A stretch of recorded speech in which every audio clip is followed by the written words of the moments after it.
let's just hit this story quickly, which is the combined wealth, this is according to Oxfam, of the world's 85 richest people is equal to the 3.5 billion poorest people. It's fantastic. And this is a great thing because it inspires everybody, gets the motivation to look up to the 1% and say, I want to become one of those people. I'm going to fight hard to get up to the top. This is fantastic news, and of course I applaud it.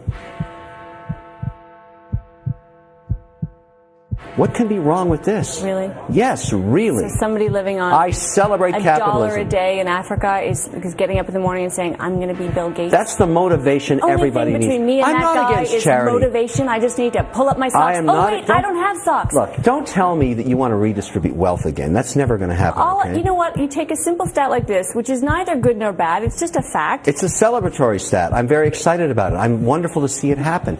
I tell kids every day, what's wrong with this? Comes up at a cocktail party. No, Amanda, what's wrong with this statement? One possible response to it. If you work hard, you might be stinking rich. We're talking about people in extreme abject poverty. That's how you get 3.5 billion. No, we're not. You were just talking about really rich people.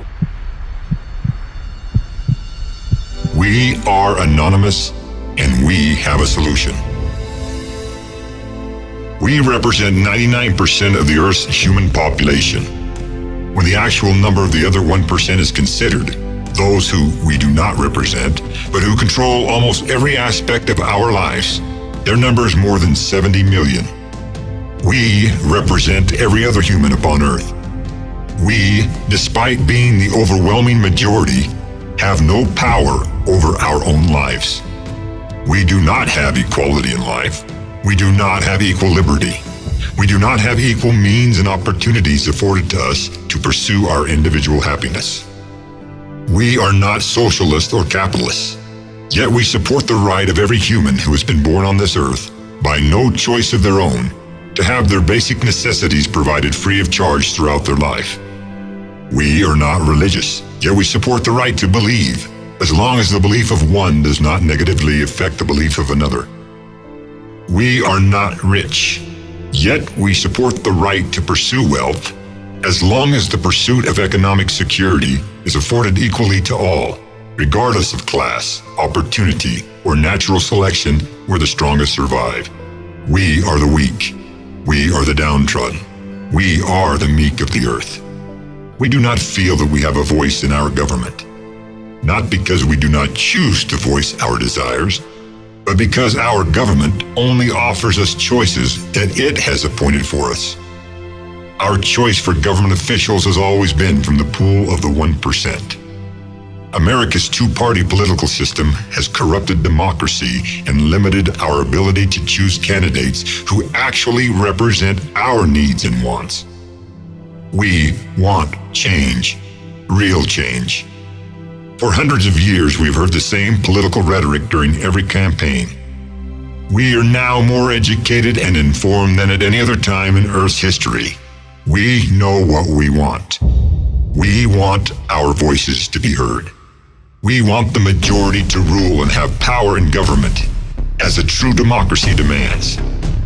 Real change can only be accomplished if the majority creates and offers its own solutions.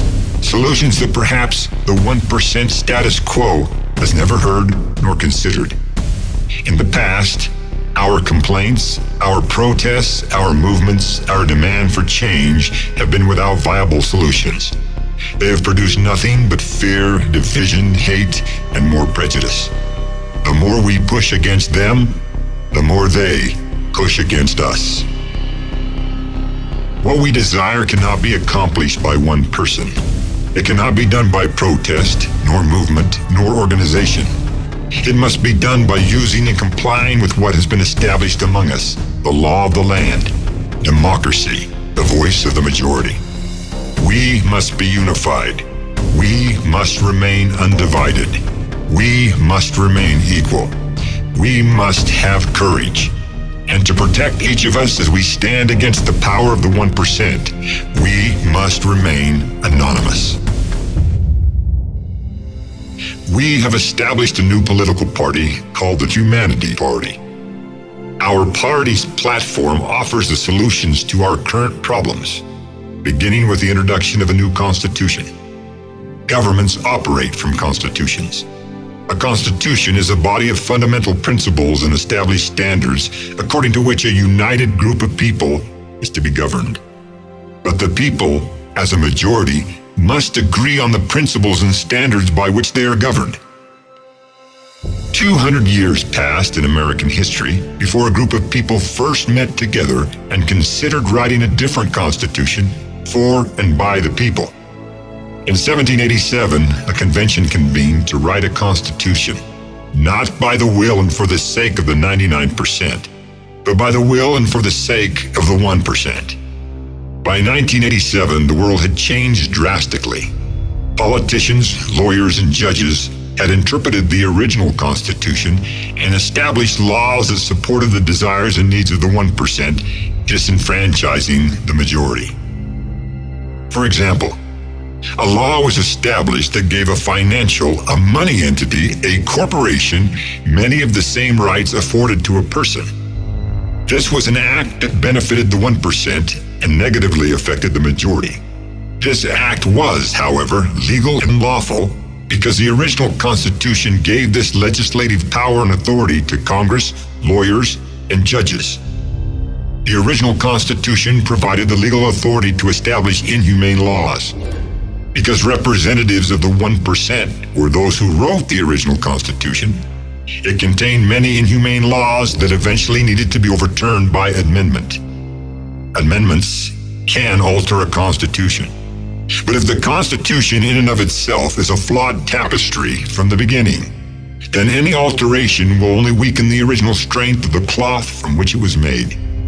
The Constitution must be completely revised and rewritten to reflect the true purpose for which it exists, to provide a body of fundamental and established standards according to the needs and wants of the majority of people. The current Constitution states, Article 5, Amendment, quote, "The Congress, whenever 2/3 of both houses shall deem it necessary, shall propose amendments to this Constitution, or, on the application of the legislatures of 2/3 of the several states, shall call a convention for proposing amendments, which, in either case, shall be valid to all intents and purposes as part of this Constitution, when ratified by the legislatures of 3/4 of the several states, or by conventions in 3/4 thereof, as the one or the other mode of ratification may be proposed by the Congress," unquote. Again, the original cloth by which the tapestry that makes up the current Constitution was flawed. One of these glaring flaws is the ill-proportional representation of the people and the power that just one state might possess in governing the majority, even though that one state might have very few people living in it. An example of one of these many flaws is that the current state of California, which did not nor was ever accounted for in the current original Constitution, has almost 40 million people, but only 2 senators who represent their interests. The people of California might hold more liberal beliefs, desires, needs, and wants than 13 other Western states. But the population of Washington, Oregon, Idaho, Montana, Utah, Nevada, Arizona, New Mexico, Nebraska, Kansas, Oklahoma, South Dakota, and North Dakota together do not equal as many people as those who live in California. Yet these 13 conservative states have 26 senators. The will of California's 2 liberal senators who represent the majority will never pass a law to which the more conservative 26 senators who represent the minority do not agree. The United States has never been united. Every social conflict that America has ever experienced began because one state disagreed with another. The Civil War, in which more Americans died than in all other wars combined, was caused by arguments between states. State representatives are the cause of bipartisan gridlock in Congress.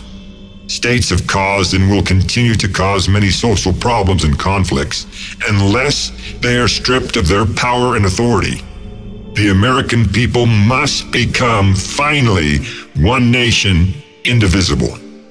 This cannot be done unless a new constitution is adopted and ratified and becomes the law of the land. A constitution that was written in 1787 can hardly represent the interests of people living 200 years in the future. It was one of the founding fathers of America's first Constitution, Thomas Jefferson, who wrote, quote, "Every constitution, then, and every law naturally expires at the end of 19 years. If it be enforced longer, it is an act of force and not of right." It may be said that the succeeding generation exercising, in fact, the power of repeal, that this leaves them as free as if the Constitution or law had been expressly limited to 19 years only. In the first place, this objection admits the right in proposing an equivalent. But the power of repeal is not an equivalent. It might be, indeed, if every form of government were so perfectly contrived that the will of the majority could always be obtained fairly and without impediment. But this is true of no form. The people cannot assemble themselves. Their representation is unequal and vicious. Various checks are opposed to every legislative proposition. Factions get possession of the public councils. Bribery corrupts them. Personal interests lead them astray from the general interest of their constituents. And other impediments arise so as to prove to every practical man that a law of limited duration is much more manageable than one which needs a repeal. Unquote. We have written a new constitution for the people and by the people. It is based on the old one and incorporates those parts that have worked for the majority of the people. The changes will disempower the current representatives in government in their ability to make laws that do not benefit all people equally. The new Constitution will provide the people's representatives with a blueprint from which new laws can be established that represent the real needs and wants of the majority. States will no longer have power to cause the problems and divisions that they have caused in the past. We, the people of America, will finally be united as one nation, indivisible, with liberty and justice for all. Change must come to our world, or human society will continue to slide down a slippery slope of inequality, hopelessness, and violence. Lasting change cannot happen through violence, insurrection, or revolution. Where the sword is used to establish change, it is by the same sword that it is enforced and can be overthrown. Change must come through peace, patience, and applying humane principles of common sense, respectful of all people. Then, through these same means, change can be enforced, and if necessary, it can be overthrown, but by the same means by which it was established: peace, patience, and applying common sense.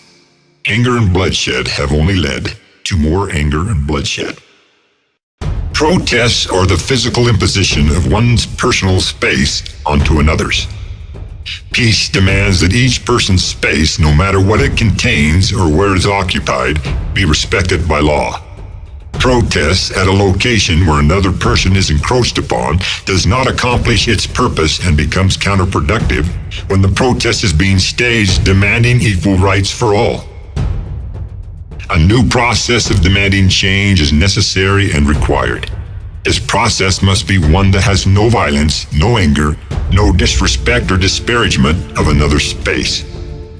America is one of the most respected nations on earth. From its establishment and copying its original constitution, other nations have formed peaceful and productive societies. America provides the fertile ground of human diversity, where the seed of real change can be planted, and from which a tree of unprecedented humanity can grow. We realize that as the tree grows, it will produce branches that will bear fruit, some good and some bad. But if the root of the tree is spawned from a sea of goodness, from our true humanity, as the good fruit becomes more abundant, the bad fruit can then be removed and discarded. We must have patience and fertilize the tree with intelligence, courage, and undaunted resolve. The tree is the people of the earth and their chosen associations and families, communities, cities, and nations. The seed from which the root grows is our shared humanity, all that is good about being human. The Humanity Party will provide the fertilizer. The new Constitution will provide the power and instruction to those who nurture, prune, and watch over the tree, who remove the bad fruit as the good fruit grows. But people are not comfortable with change. Security lies in schedules and expected functions that always produce the same end. People are comfortable with having an election every 4 years and listening to the popular candidates promise the same things that they did 4 years prior. People become very leery of something that seems too good to be true, and they naturally, emotionally, fight any change that they imagine might affect their current state of security. The United States of America appears to be a peaceful and generally a law-abiding group of people, but that depends on which group of people you ask. There are over 300 million people in the United States. Of that number, there are more than 250 million who are of voting age. Of that number, about 50% actually vote. Many vote because they feel a sense of personal involvement and empowerment in casting their vote, believing that their one vote can make a difference. But an honest poll of those who do vote would reveal that a great majority of them choose the lesser of two evils. Or rather, they don't want any of the candidates, but one appears better than the other, so why waste their vote? We are going to use the power of the vote and the established system to send a message to the government that we want and demand real change. We are going to tell the government what changes to make, leaving it with little excuse for not knowing what to change and how to do it. The majority of the 50% who vote will now have an option other than the proposed same old candidates. But our intentions do not end there. We want all people of legal age who otherwise would not have registered to vote to register and vote. We realize that we will never be accepted by the current government, its laws, rules, and procedures for campaigning for office or establishing a new political party. We don't expect the current government to support something that threatens its power and value. But we do expect to be given our current constitutional right to cast our vote. We want all people everywhere who are of the legal age to register to vote and use the write-in option and write anonymous instead of voting for any of the candidates listed and registered for office. If, by the voice of the people, anonymous receives more votes than any other candidate, or even if anonymous receives a relative good showing at the voting booth, the Humanity Party will then legally register as a lawful political party according to current laws and election regulations. We will find and support viable candidates for our party's nomination during the presidential elections of 2020. If you are poor, if you are hopeless, if you are frustrated with our current government, if you feel like you have no voice, you are one of us. Join us today in making a change and having our voices heard for the first time in history. We have the power. Social media provides us the ability to spread our message throughout the world. If a South Korean hipster can shake his body to a catchy tune and get over 3 billion hits on YouTube, then why can't this important video do the same or even more? Share our message on all venues of social media. Get your friends, your relatives, anyone who does not vote and who believes that their vote is useless. Have them go to our website. Find out more about our proposals by reading the Humanity Party's political platform and reading and studying our new constitutional proposals. Our website, voteanonymous2016.com, will provide you with a list of locations where you can go in your particular state to register to vote. We have 1 year to join together and prepare our voices to be heard at voting booths across America. Make your own Vote Anonymous 2016 posters, t-shirts, bumper stickers, signs, and advertise voteanonymous2016.com wherever you go and with whomever you speak. We can do this. If we don't at least try, we have nothing else to complain about or about which to protest. Beware of a great opposition which will rise against us, that will form if we are successful at uniting the people to this great cause. There will be lies published, fear spread, ignorance perpetuated by those who want to fight change. And there will be those who believe that they're patriotic and true Americans who want to protect their Constitution. But do not let the naysayers and opponents of this movement dissuade you from sending a message to our government that we demand change. It is possible that if this movement gains momentum, that the government powers will eliminate the write-in option at the voting booths. If this happens, take a post-it note, write anonymous on it, and leave it in the voting booth. If our message, Vote Anonymous, can spread throughout America, it will inevitably spread throughout the earth. And one day, this world might become one people, indivisible, with liberty and justice for all.